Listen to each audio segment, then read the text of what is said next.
tous, salut tout le monde, c'est l'Enfuma.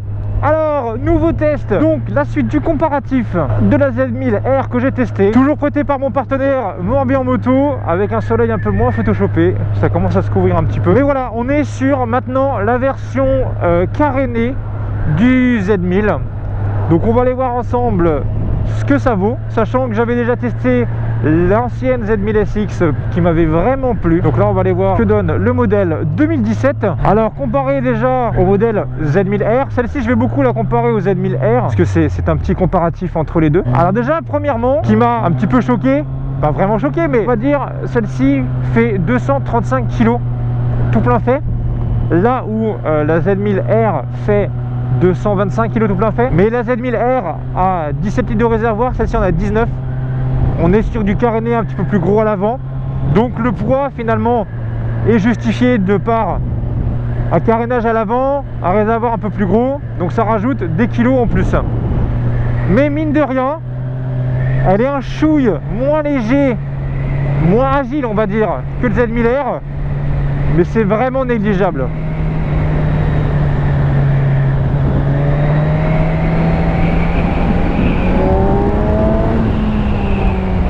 Toujours le même moteur de 142 chevaux, 4 cylindres. Un plaisir. La seule chose qu'il faut faire attention, c'est que le freinage, on n'est plus sur du Brembo de la ZX10R et de la H2. Là, on est sur du radial classique, endurite classique. Bon, ben on ouvre. Hein.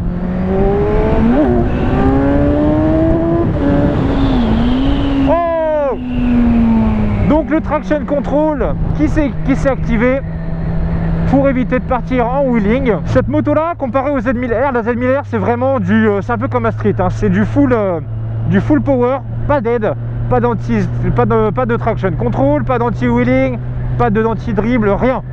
Celle-ci par contre a certes des suspensions moindres et un freinage moindre, mais il y a l'électronique qui vient aider justement à pallier à ces manques de performance. Là-dessus, vous avez un système on va dire de mode. Vous avez deux modes que vous sélectionnez ici. Le petit bouton Cell ici pour sélection. Vous restez appuyé dessus et vous pouvez choisir en roulant. Voilà. Donc là, vous pouvez choisir en appuyant sur le bouton Cell pour sélection deux modes. Le mode F, là où je suis actuellement, c'est-à-dire 142 chevaux, et le mode L pour low peut-être, pour dire qu'en fait finalement vous êtes bridé. Vous redescendez à 120, 130 chevaux. Vous avez, je crois, si je dis pas de conneries, 80% de la puissance au lieu des 100%.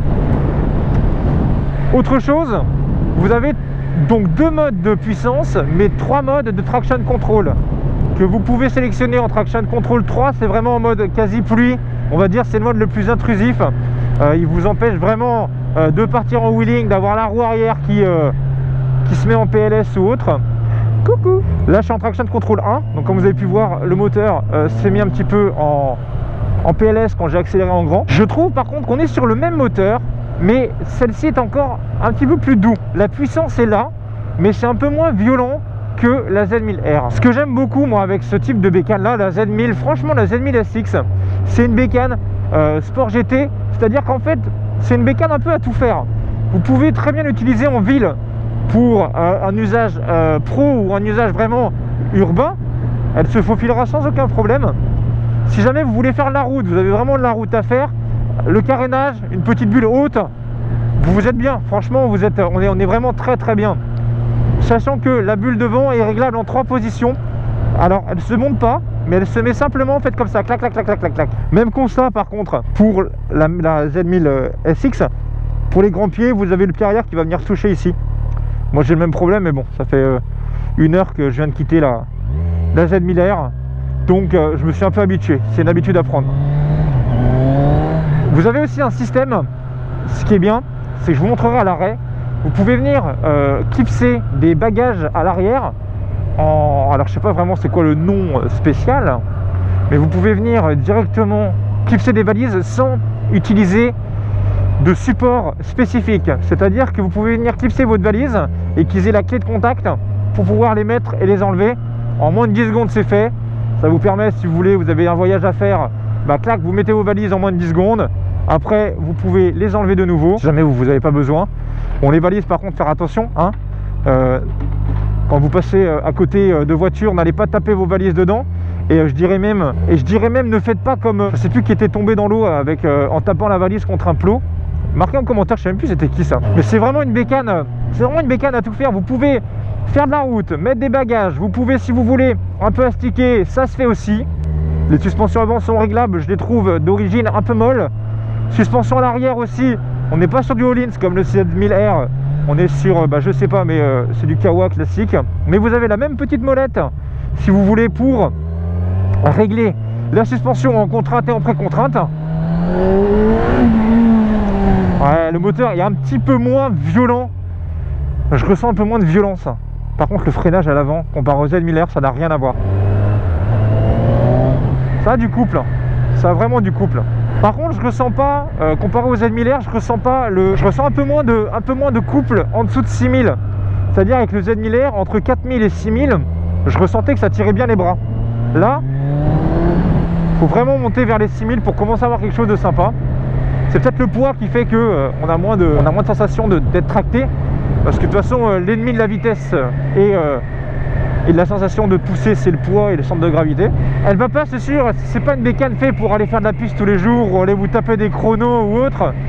C'est pas fait du tout pour ça. Je pense que c'est vraiment une bécane bonne à tout faire. Actuellement, ma façon de conduite fait que j'aurais pris un Z1000R si je devais choisir. Mais après, dans quelques années, si jamais je devais être chez Kawa, j'aurais pris un Z1000SX pour pouvoir rouler, cruiser, se faire plaisir. Le train avant est un petit peu plus mou que le Z1000R. On ressent, ça fait un peu plus le kangourou. Le compteur, par contre, comparé au Z1000R, le compteur est beaucoup plus loin. Mais l'avantage, c'est que vous avez la possibilité de sélectionner des informations via le Komodo. Et vous pouvez par contre sélectionner des infos, mais genre le trip, etc. Il faut aller le chercher au bout. Et pareil, les rétroviseurs, il faut les régler en étant à l'arrêt, c'est un peu moins dangereux. Ça reste quand même léger, on sent un peu plus de poids. C'est quand même agréable, on ne ressent pas un poids énorme. Vous verrez la face avant du Z1000 SX est vraiment sympa. Pas dégueu du tout. J'ai l'impression d'ailleurs qu'ils ont repris les codes sur le nouveau Ninja 650. Hop là, et voilà, on va s'arrêter ici. Et voici donc la fameuse Z1000 SX. Comme vous pouvez voir, dans un joli vert Kawa, vous voyez les petites faces avant. On est sur du LED comparé à l'ancien éclairage que vous avez sur l'ancien Z1000 SX. Celle-ci a plus de 30 à 40% d'éclairage en plus. C'est vraiment pas négligeable du tout. Je kiffe vraiment les feux à l'avant, ils sont vraiment beaux. J'ai l'impression par contre que Kawa a tendance par contre à faire plonger un petit peu les feux dans le design. Je sais pas si vous voyez, à descendre un petit peu les feux, c'est sympa. Après, comme je vous ai expliqué, on est sur du radial, mais on est en durite classique, avec ABS bien entendu obligatoire, mais le freinage est un petit peu plus mou, même carrément plus mou que le Z1000R. Mais on va dire si vous ne faites pas de piste tous les jours, hein, c'est largement suffisant au quotidien. Le coloris vert gris anthracite comme ça, vraiment beau, vraiment beau. Donc ensuite vous avez possibilité de venir régler vos suspensions comme je vous disais avec la petite molette ici par rapport à la précontrainte de votre suspension arrière. Régler comme ça, moi il n'y a pas de souci, ça passe sans souci. Et donc le système comme je vous expliquais pour venir mettre vos bagages, vous voyez les deux encoches que vous avez là, vos bagages vous venez les clipser directement ici. Et vous pouvez mettre les bagages de la Versys 1000. Donc, c'est-à-dire que de chaque côté, vous pouvez mettre l'équivalent d'un casque dans chaque valise. Un casque intégral, je parle. Donc, c'est quand même plutôt bien pour une personne qui veut cruiser à deux. Vous mettez les deux grosses valises de chaque côté. Vous partez en voyage ou en balade et pas besoin de porter les casques. Vous mettez votre casque dans chaque valise et ça passe sans problème. Ensuite, le feu arrière. Le feu arrière, on va dire que... Je sais plus si le feu arrière c'était le même sur l'ancien Z1000 SX. Je sais plus du tout. Là, j'ai un doute. J'ai le temps de voir après les pleins phares. Qu'est-ce que ça change? Passer en plein phare. Ah ouais, donc vous avez les petites LED en haut qui s'allument en plus. D'accord. Sachant que j'ai oublié de vous dire que sur ce modèle-là, vous avez un gyroscope intégré, un peu comme sur la Super Duke. C'est-à-dire qu'en fait, en mettant l'anti-patinage, suivant l'angle que vous allez avoir, en fait, plus vous allez avoir d'angle, plus l'anti-patinage, le gyroscope va dire de réduire finalement la traction sur votre roue arrière pour éviter de partir en high side direct. Donc vous avez vraiment un anti-patinage géré avec le gyroscope, qui est finalement un bon point, on va dire. Autre chose, vous avez donc pour le compteur, vous avez donc votre contour sur le modèle 2017. Ça y est, Kawa enfin a décidé de mettre un rapport de vitesse engagé. Vous avez donc une petite barre en dessous, je ne sais pas si vous verrez, une petite barre en dessous pour la température, une barre au-dessus pour l'essence. Vous avez la vitesse. Le compteur par contre en noir et blanc. Je trouve par contre qu'il n'est pas très lisible. Un petit peu dur à avoir les informations. Bon, c'est un Z, donc ça braque pas des masses. Hop, on peut salomer. Mais je trouve que, ouais, vous voyez le compteur, moi j'aurais mis le compteur peut-être d'une autre couleur, un peu plus flashy, pour que les informations ressortent vraiment. Je trouve que l'éclairage, enfin l'écriture un peu beige sur fond noir, ils auraient pu trouver par contre une autre couleur. Mais comme je vous dis, voilà, l'avantage de cette moto là, c'est pas forcément une moto pour une personne, tu vois, qui aime aller bouffer du chrono. C'est vraiment pour une personne qui recherche, c'est pour une personne qui va chercher le multi-usage. Une moto à plusieurs facettes. Cette moto là, si vous voulez faire de la piste, vous pouvez. Vous voulez l'utiliser en tant que touring pour vous balader avec votre femme ou votre chien, et ben vous pouvez aussi. Vous mettez les bagages, on met le chihuahua dans le bagage et puis roule, tu vois. Après, vous voyez, vous voulez après vous amuser un petit peu, bam, tu pètes un rapport en dessous et t'y vas, ça roule. L'anti-patinage est désactivable, j'ai oublié de dire ça. Vous avez le système justement de... Oh là là. Vous avez le système justement, donc comme je vous ai dit, de gyroscope qui vous permet d'avoir un traction control actif suivant l'angle que vous allez mettre avec votre moto. L'avantage d'une moto avec un gyroscope, c'est-à-dire qu'en fait, une moto qui a un traction control, que votre moto soit là, suivant l'angle, le traction control sans gyroscope sera toujours réglé à la même façon. C'est-à-dire que vous soyez plein angle, droit ou avec un peu d'angle, vous aurez toujours le traction control qui va venir vous brider d'une certaine manière. L'avantage d'avoir un traction control avec un gyroscope, c'est que ça veut dire que si jamais vous êtes vraiment dans l'angle complet, que vous ouvrez en grand les gaz, vous allez avoir justement le gyroscope qui va vous éviter d'avoir trop de puissance à l'arrière et vous éviter de partir en high side. Mais par contre, si vous avez votre moto qui est droite et que vous ouvrez en grand, le traction control justement va vous limiter, va pas vous limiter autant que vous étiez sur l'angle. Il va vous relâcher un petit peu de l'est et vous permettre quand même d'astiquer un petit peu plus, on va dire. Mais en ville, c'est un régal, hein. C'est un régal. Vraiment, vraiment, vraiment étonné. Puis c'est, pour un touring, franchement... Vous voyez l'anti-wheeling? Vous voyez l'anti-wheeling, comment il empêche d'avoir la roue avant qui décolle du sol. C'est un petit gage de sécurité quand même si jamais vous devez accélérer et que vous ne savez pas gérer le wheeling. C'est un bon point. Ah oui, mince, zut, j'ai oublié de donner une information capitale. Attendez, je vais me garer là-bas. Oh là là là là, j'ai oublié une information importante. Attendez, je vais me garer là, je vais juste vous montrer un truc, j'ai oublié. Vous voyez la bulle? Vous avez une petite molette en bas, un petit système. Vous appuyez dessus, vous voyez, vous avez 3 crans. Vous voyez, là, là ou là. Moi, je l'ai levé en plus haut. Vous appuyez ici et vous pouvez régler votre molette. Donc c'est comme je vous dis, vous voyez, c'est pas une bulle qui se règle en hauteur, mais elle se règle en inclinaison.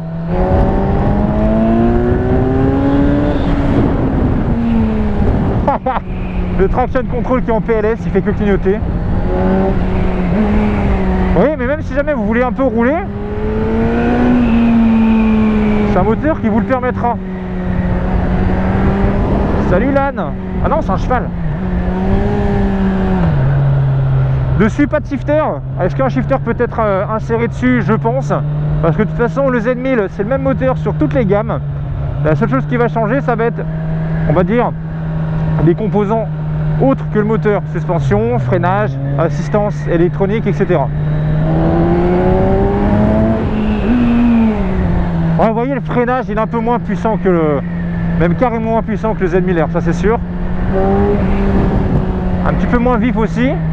Mais largement suffisant pour se faire plaisir. Il n'y a pas besoin d'aller chercher très haut dans les tours. Ça marche pas mal. Et le son à l'échappement, oh là là là là.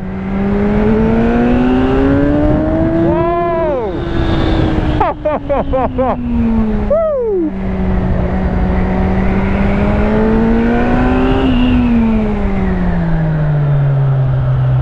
Ouais, dans les changements d'angle, on a un peu plus de poids, mais ça reste négligeable. Bon bah, hélas, nous ne pourrons pas faire notre fameux beau virage. Les voitures nous dérangent, dommage. Bon bah voilà les gens, sur ce, en espérant que ce petit comparatif Z1000R 2017 et Z1000SX 2017 vous aura plu. Franchement, on est sur donc 2 motos différentes, avec le même moteur certes, mais 2 usages complètement différents.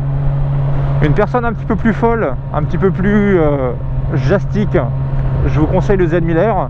Une personne qui ne recherche pas forcément de rouler fort ou des sensations de dingue, et ben allez sur le Z1000SX, c'est vraiment une moto à tout faire. Je suis vraiment content de ces deux modèles.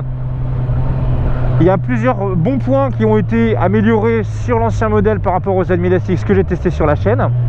Et ben ce modèle là est encore une petite réussite chez Kawa. Bien joué. Donc prenez soin de vous. N'hésitez pas à me dire en commentaire ce que vous pensez de cette petite moto là. Lâchez votre pouce bleu si vous trouvez qu'elle a une gueule de ouf, parce que moi franchement je la trouve vraiment sympa. Regardez, ça se conduit tout seul à une main, c'est pas possible. C'est génial. Allez, sur ce, équipez-vous, à très vite et ride safe. Ciao ciao.